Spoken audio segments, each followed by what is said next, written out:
I'm stressed. I don't know why I'm stressed. That's so dumb. Maybe it's like this is better. I have no fucking idea.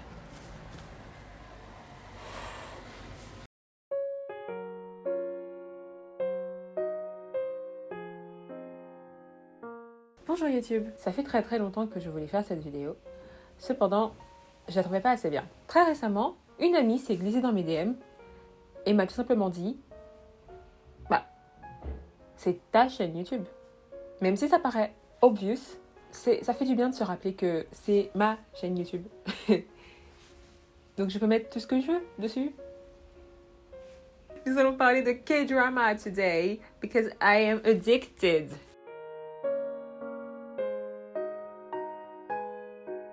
À la base, les K-dramas étaient diffusés en Corée du Sud à la télévision, ce qui paraît logique parce qu'avant, il n'y avait pas Internet. Les trois principales chaînes de diffusion sont la MBC, la KBS et la SBS. Ce sont les trois kings de la télévision coréenne. Et avec le temps, d'autres chaînes publiques et privées ont commencé à arriver. J'ai vraiment galéré pendant des heures pour trouver le plus vieux K-drama qui existe. Et j'ai réussi à trouver une page Wikipédia qui recense les plus vieux drames télévisés diffusés à la télévision coréenne depuis 1962. Bon, en 1962, il n'y a absolument rien. Mais à partir de 1964, on commence à voir des petites émissions qui apparaissent sur le petit écran. Vous pouvez voir ici que la chaîne de distribution, c'est la TBC. Et à l'époque, cette chaîne, elle appartenait au PDG de Samsung de l'époque. Et elle a fusionné avec la KBS en 1990. 1980, pas 90. Donc officiellement, la première chaîne à avoir publié les K-dramas, c'est la KBS. Évidemment, on est loin du K-drama actuel, c'était plus des émissions. Au final, j'ai pu constater que les débuts des K-dramas, c'était principalement des drames historiques. Les drames historiques, c'est assez cool parce que c'est très fidèle à la réalité et t'apprends plein de choses sur l'histoire de Corée. Il y a des fois où les faits sont déformés et où il y a des personnages qui sont totalement inventés, mais ça reste quand même assez fidèle, historiquement parlant, le contexte, il est plutôt réel. Et il y a aussi les drames familiaux. J'ai jamais vraiment regardé de drames familiaux un petit peu vieux jeu comme ça, mais dans le même genre, j'ai Penthouse, ou alors Sky Castle, qui un petit peu reprennent les codes des drames familiaux de l'époque. L'histoire est centrée sur une famille et ils se la mettent tous à l'envers. Après tu me diras, Sky Castle et Penthouse, c'est peut-être pas les meilleurs exemples. Je dirais plutôt des telenovelas. Voilà, c'est ça. Des telenovelas espagnoles, la frère, c'est exactement ça. On connaît aujourd'hui le format classique de 16 épisodes, environ d'1 heure chacun. Mais en Corée, ils ont des dramas de plusieurs centaines d'épisodes diffusés tous les jours à la télévision. Il y a des tas de genres et il y en a encore plus de nos jours avec l'arrivée des nouvelles chaînes et avec Netflix. Du coup, il y en a pour tous les goûts. J'adore des tas de dramas avec des genres très distincts. Honnêtement, je ne regarde pas le genre avant de regarder un drama, je regarde plutôt le casting et le synopsis. Mais il y a un genre qui se démarque. Je vais bien sûr parler de la romance.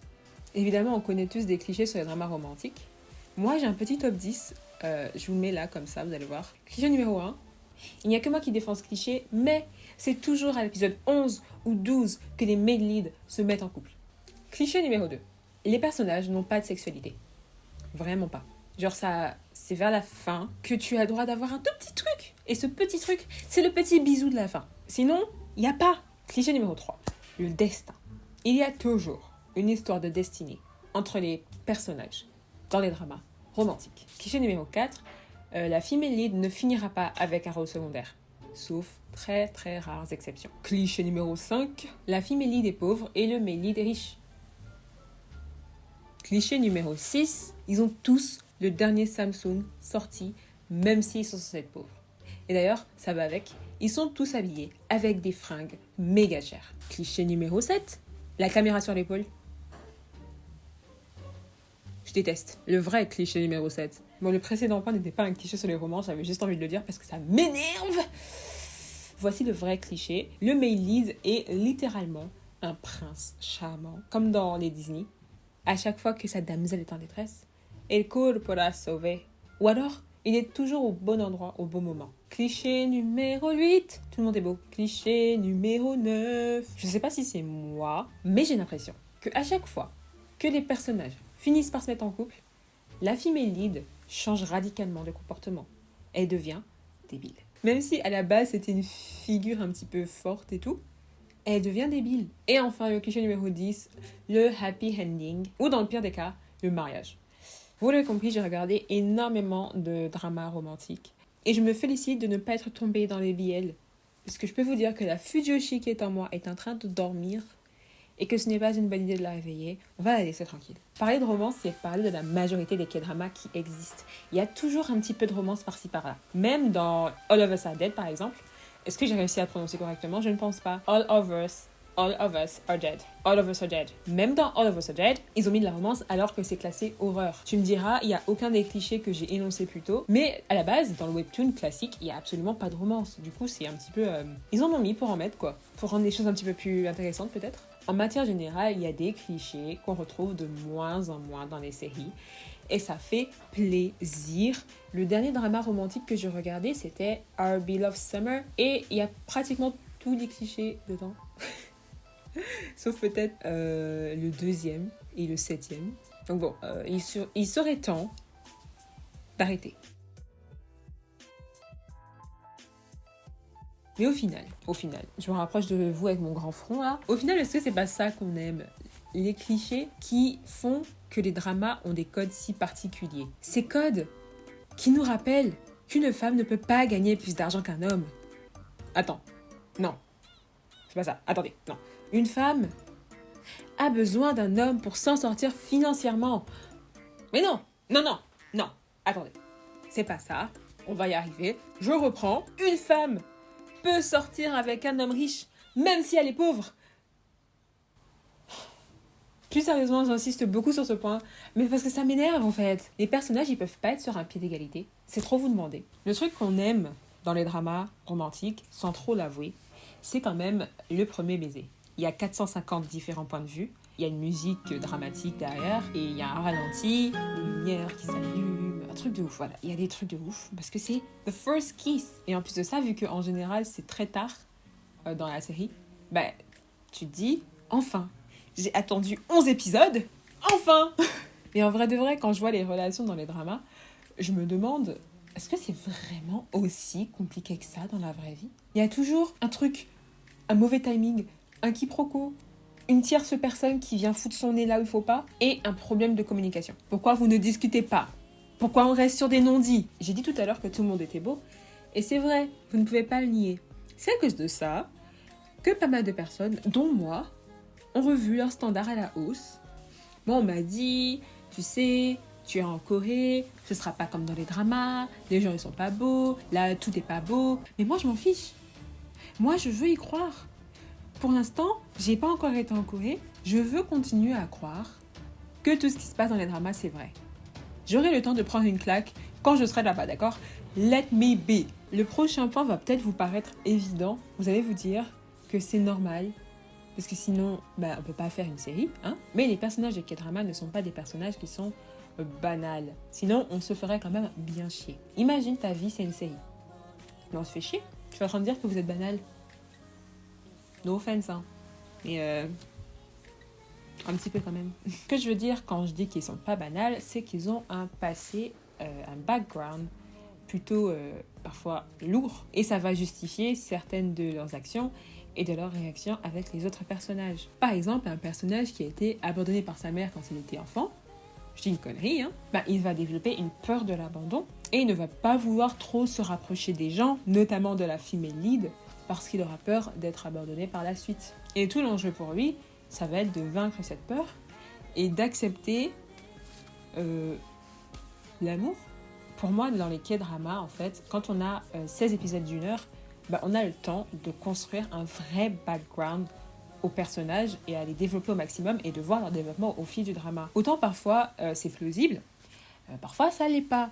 Parfois tu as juste l'impression qu'ils n'avaient pas d'idée et qu'ils se sont dit bon, on va terminer le drama, on va utiliser le pouvoir de l'amour comme avec le pouvoir de l'amitié dans les animés là, et tout va bien se passer, ils vont y voir que du feu, ils sont bêtes, tout va bien, on va faire de la thune parce qu'on a des bons acteurs dans le drama. Pour faire un bon K-drama, il ne suffit pas d'avoir des bons acteurs, il faut un bon scénario et un bon réalisateur qui fait pas que des putains de plans épaules chiants, là je les Mais évidemment, je ne vous apprends rien puisque c'est pareil avec tous les films et les séries. J'ai quand même abordé ce point parce que pour moi, les K-dramas, ils n'ont pas le droit de ne pas développer un personnage correctement avec tout le temps qu'il y a dans un épisode, les gars. Au final, un K-drama, ce n'est pas bien différent d'une série occidentale. C'est juste qu'ils ont des codes qui leur sont propres et une esthétique bien à eux. Mais moi, je préfère quand même les K-dramas.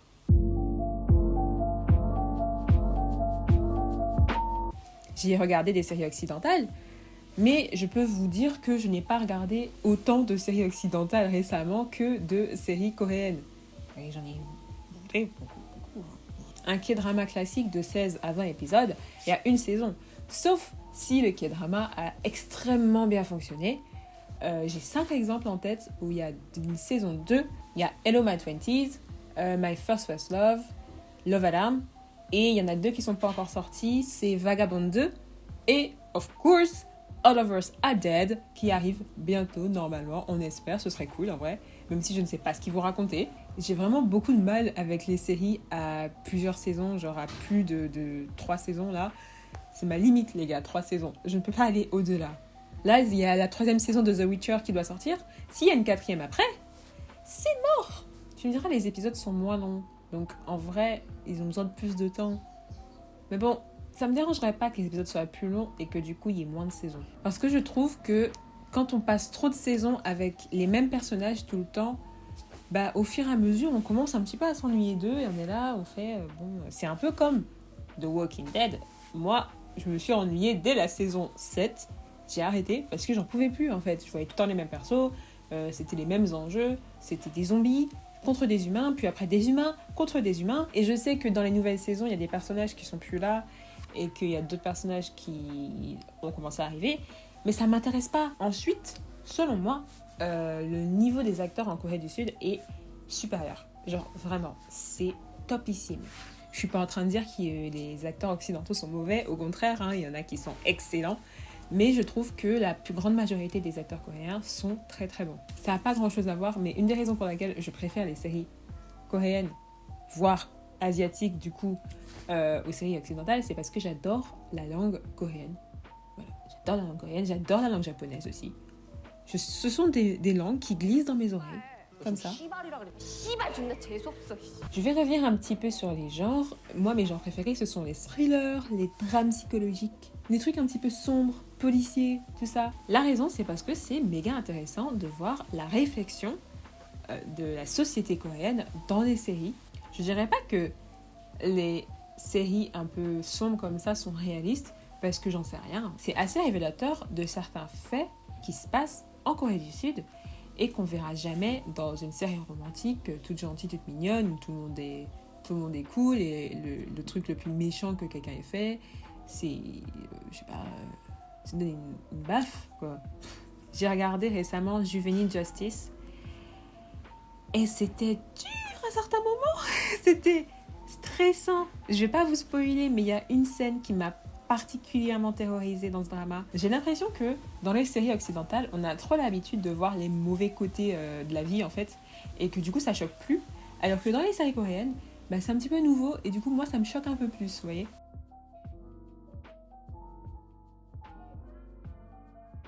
J'adore les K-dramas. J'arrête pas de me plaindre en regardant des romances qui se passent tout le temps la même chose. Genre vraiment, je peux prédire le scénario. Au fur et à mesure, quand tu regardes beaucoup, bah, tu finis par savoir ce qui va se passer en fait. Et dès qu'il y a un petit truc que j'avais pas réussi à prévoir, je suis trop contente, je suis là, waouh, de la nouveauté. J'adore être prise aux tripes par l'ambiance et par le jeu d'acteurs, par les décors, les lumières. Surtout quand il y a vraiment une bonne réalisation, ça fait plaisir de fou. J'ai pas parlé des comédies, mais pour moi, romance et comédie, ça va ensemble. C'est les comédies romantiques, c'est le meilleur truc. C'est trop bien, c'est trop drôle, on s'amuse trop. Je pense que si vous êtes en quête de nouveautés, vous devriez essayer les K-dramas. Ça peut pas vous faire de mal. Je vous garantis que vous allez être addict pendant au moins 5 ans. Parce qu'il y a tellement de bons dramas à regarder, les gars. Si vous ne savez pas par quoi commencer, vous pouvez d'abord regarder les classiques. Je parle évidemment du titanesque Squid Game, qui est un classico d'être classico dans le monde entier maintenant. Parmi ceux qui ont plutôt bien fonctionné à l'étranger, il y a aussi All of Us Are Dead, que j'arrête pas de mentionner depuis tout à l'heure. il y a Sweet Home, et il y a mon petit favori parmi tout cela, c'est Strangers from Hell. Mais si jamais vous voulez du vrai K-drama un petit peu plus authentique, sans trop de romance, sans trop de gore, sans trop de drame, et avec peut-être un petit peu de comédie, je vous conseille Vincenzo. Pour moi, Vincenzo, c'est plutôt neutre. Et il y a aussi Hotel del Luna qui est pas trop chiant à regarder non plus. C'est vraiment 2 dramas pour faire la transition entre les trucs très sérieux et les trucs un petit peu moins sérieux. Puis après ça, vous pourrez aller vers le classique, Crash Landing on You et It's Okay to Not Be Okay. Et plein d'autres aussi, il y en a plein sur Netflix en plus, donc go. Quand je dis drama classique, je veux parler des dramas qui ont des codes romantiques basiques et l'histoire derrière. Pour moi, dans Vincenzo, t'as d'abord l'histoire et après un petit peu de romance qui vient s'ajouter. Mais dans la plupart des dramas, tout est basé en fait sur la romance. On a fait un peu le tour de tout ce que je voulais vous raconter. Je vous conseille de regarder des K-dramas. Voilà, regardez-en et venez me faire des comptes rendus si vous voulez. Ça me gêne pas. Merci d'avoir regardé et je vous dis à la prochaine. Bye bis. 갑자기 내게 나타나준 너. 난 아무 말도 할 수가 없었지. 첫눈에 반한다는 이야기가 널 보는 순간 이해가 됐어. 매번 야야야